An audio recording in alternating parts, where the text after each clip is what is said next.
अहम ख़बर अवांखे ॾियूं। सिंध जे वॾे वज़ीर सैयद मादरी शाह सिंध काबीना जो इजलास तलब करे वरितो आहे। अवांखे आगाह कयूं। सिंध काबीना इजलास में 30 एजेंडाऊं पेश कयूं वयूं।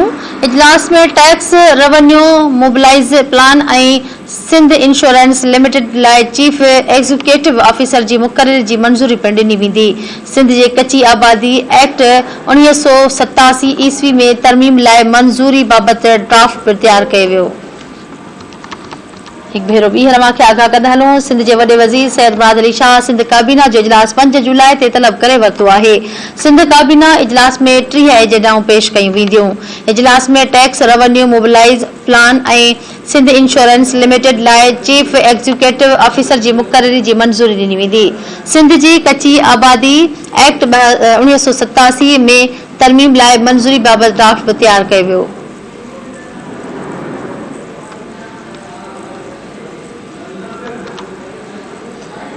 अवांखे आगाह कयूं पिया। वॾे वज़ीर सैयद मादरी शाह सिंध जे काबीना जो इजलास 5 जुलाई ते तलब करे वरितो आहे।